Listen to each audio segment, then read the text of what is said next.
여기서 한 2, 30만 원 월세 차익 받아서 결국에 선생님 말씀하신 대로 300이든 500이든 1000만 원이든 되는 거라고 생각을 저는 갖고 있어요. 만약에 진짜 500 정도를 할 수 있으면 생활비로 만약에 300만 쓴다고 하면 이 200은 재투자를 그렇죠. 해서 1년에 맞아요. 한 채라도 두 채라도 뭐 이런 식으로 자산이 수입을 불러오는 이것들을 계속 굴리면 그 돈이 계속 자기가 알아서 재투자되면서 나는 거니까. 그리고 제가 아는 분도 뭐 월세 2천, 3천, 7천 하는 분까지 봤는데 계속 그렇게 돌리더라고요. 계속 남는 수익금을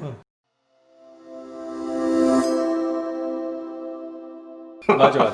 그러면서 내 탓을 하는 게 아니고 세상 탓을 하게 되는 경향이 그죠. 저는 거기서 출발하는 거라고 생각이 들더라고요. 그게 자기가 환경을 만드는 게 중요한데 학교에 있고 회사는 조직에 있고 하면 정말로 힘든 것 같아요. 맞아요. 그리고 또 그런 긍정적인 분위기가 있는 회사를 찾기도 힘들고 거의 그렇게 불가능하죠. 그 회사에 입사해서 다니는 것도 굉장히 어려운 일이잖아요. 그렇죠. 그렇다고 또 이제 내가 이런 환경을 만들기 위해서 창업을 던지고 그렇죠. 이렇게 하는 것도 더 어렵죠. 그건. 그렇죠. 근데 저는 이제 그렇게 한 후자 쪽이긴 해요, 사실은. 그렇죠. 스스로 환경을 만들어 가는 거고 그 안에서 스스로 그렇게 하시니까 당연히 잘 될 수밖에 없다고 생각을 해요. 보통 사람들은 할 수 없거든요. 그걸 선생님도 그건 잘 알고 계실 그렇죠. 거라고 그게 생각해요. 되게 신기한 것 같아요. 하다 보니까 이거를 내가 뭔가를 바랄 때 약간 좀 불가능해 보거나 현재 상황이나 내 능력을 좀 뛰어넘는 거를 바라야겠다는 생각이 좀 들더라고요. 맞아. 물론 단기적으로 할 때는 목표를 쪼개다 보니까 그날 할 수 있는 거를 이제 현실이 가능한 목표들을 잡지만 궁극적으로는 조금 실현하기 힘든 이런 목표를 맞아요. 잡으면 이게 다르더라고요. 맞아요. 그래서 내가 월세를 금년까지 300을 만들겠다고 하는데 사실 인생이 월세 300이 아니잖아요. 그렇죠. 그러니까 실제로 월세 한 5천, 6천 받는 사람도 있어요. 실제로. 뭐 그 정도는 아니더라도 한 월세 한 1000만 원? 완전 불가능한 건 아니잖아요. 아, 그럼요. 그렇게 목표를 잡고 그냥 단기랑 장기를 잡아서 가다 보면 당장에는 그리고 이제 길 오래 가려고 하면 뭐 산티아고 순례길을 갈 때 제일 잘할 수 있는 게 앞사람 발끝을 보는 거래요. 단기적으로는 그날 할 수 있는 것만 한다지만 또 맞아요. 경우에 따라서 산티아고 순례길 하루에 많이 걷는 사람들이 한 20km, 한 달 뭐 이렇게 코스가 좀 다른데 여기서 한 2, 30만 원 월세 차익 받아서 결국에 선생님 말씀하신 대로 300이든 500이든 1000만 원이든 되는 거라고 생각을 저는 갖고 있어요. 만약에 진짜 500 정도를 할 수 있으면 500 정도를 하는데 생활비로 만약에 300만 쓴다고 하면 이 200은 재투자를 그렇죠. 해서 1년에 한 채라도 두 채라도 뭐 이런 식으로 자산이 수입을 불러오는 이것들을 계속 굴리면 그 돈이 계속 자기가 알아서 재투자되면서 나는 거니까. 그리고 제가 아는 분도 뭐 월세 2천, 3천, 7천 하는 분까지 봤는데 계속 그렇게 돌리더라고요. 계속 남는 수익금을 다 소비로 쓰는 게 아니고 그거 쓰기도 힘들겠어요. 사실. 그러니까 이 사람은 처음에 1000까지 갔을 때는 좀 즐겼대요. 근데 그 다음부터는 더 쉬워지더라는 거죠. 다시 재투입하고 예를 들어서 공실 생긴다거나 뭐 하면 버텨낼 수가 있으니까. 맞습니다. 뭐 제가 너무 멀고 높은 얘기를 한 건지 모르겠지만 재밌잖아요. 맞아요. 그게 살아가는 재미라고 생각을 하고 선생님 지금 속도라면 금방 될 것 같아요. 아, 근데 속도 이 조절, 속도로 속도 가면 조절 좀 해야 될 것 같아요. 속도 조절. 그러니까 한 2달에 걸친 건데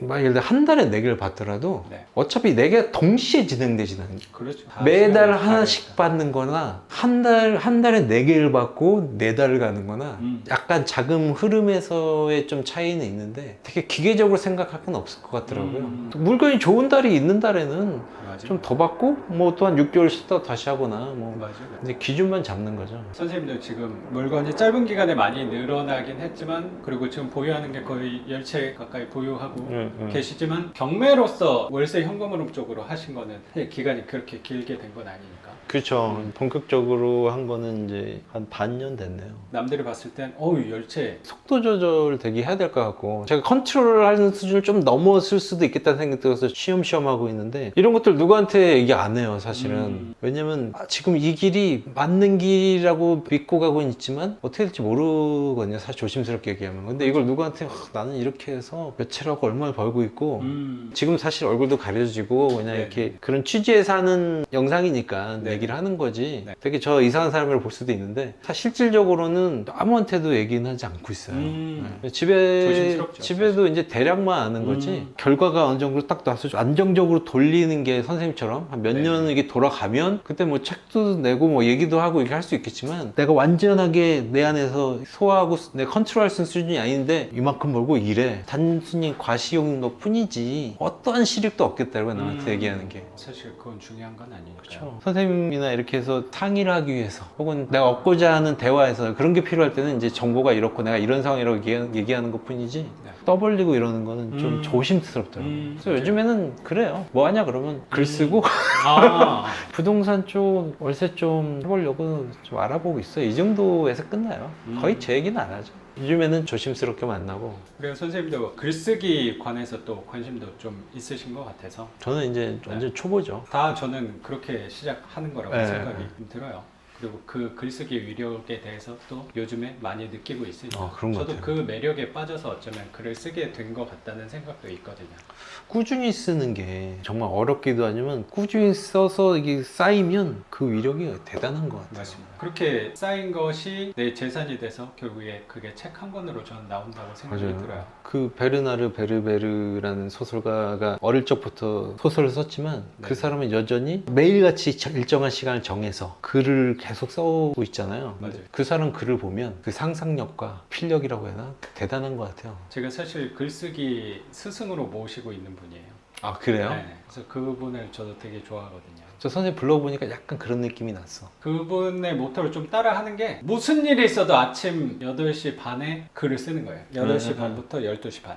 그러니까. 네. 그 시간은 무슨 일이 있어 쓰는 거예요. 저도 오전 시간을 글쓰기에 할애하려고 하는 부분이 그랬구나. 사실 좀 벤치마킹한 부분이 있어요. 저 최근에 봤는데 유튜브 보다가 황철순 그분 있잖아요. 코미디 빅리그에서 그 징치는 예. 그분일 거예요 아마. 예, 제가 예, 예. 되게 유명하신 분인 것 같더라고요. 그 쪽에서. 아. 그 왜 제가 말씀드리냐면 그분이 결혼식 하는 그 장면이었는데 결혼식 당일에도 아침에 운동을 하고 결혼식을 가더라고요. 그걸 보면서 아 이게 어떤 분야에서 좀 성공한 사람들은 뭔가 자기가 꾸준히 하는 게 있구나라는 생각이 좀 들었어요. 그건 누구나 그냥 맞아요. 알고는 있는데 실감을 조금 해요. 미라클 모닝 이거 한 게 네, 지금 네, 한 120일 이 정도 되고 음. 있고 다른 것들도 이렇게 계속 100일 넘겨서 하고 있는 것들이 있어요. 네. 근데 하다 보니까 매일같이 하는 거를 시작하기 전과 지금 분명히 차이가 있다는 거 정도까지 느끼겠더라고요. 근데 선생님도 그런 활동은 하고 있는 게 뭐 1년 이상 하고 있는 게 몇 가지 있으실 거 아니에요? 누적이 많이 됐죠. 예. 그게 진짜로 처음에는 진짜 미약하고 이렇게 갈지 몰라도 쌓이면 가끔가다 오해를 받으면 천재 아니야? 아니면 뭐 능력을 타고난 거 아니야? 이런 게 오해받을 정도로 쌓이는 에너지라든지 아니면 그 맞아요. 기술, 실력 이런 것들이 일반인들은 단기간에 따라오긴 쉽지 않아요. 그렇죠. 처음은 바보같이 시작했을지 몰라도 맞아요. 그 엉겹의 시간을 무시할 수가 없더라고요. 선생님 말씀하신 월세가 1,000만 원까지 가면 그 이후에는 좀 알아서 된다라고 말씀하신 게 저도 조금 공감이 되는 부분이 그분 같은 경우도 어느 선에서 임계점을 넘은 것 같아요. 임계점을 넘으니까 그쵸. 이게 폭발적으로 맞아요. 그냥 자연스럽게 힘 안 들이고 힘을 빼면서도 더 잘 풀리는 맞아요. 상황이 맞아요. 오는 거라고 생각을 하고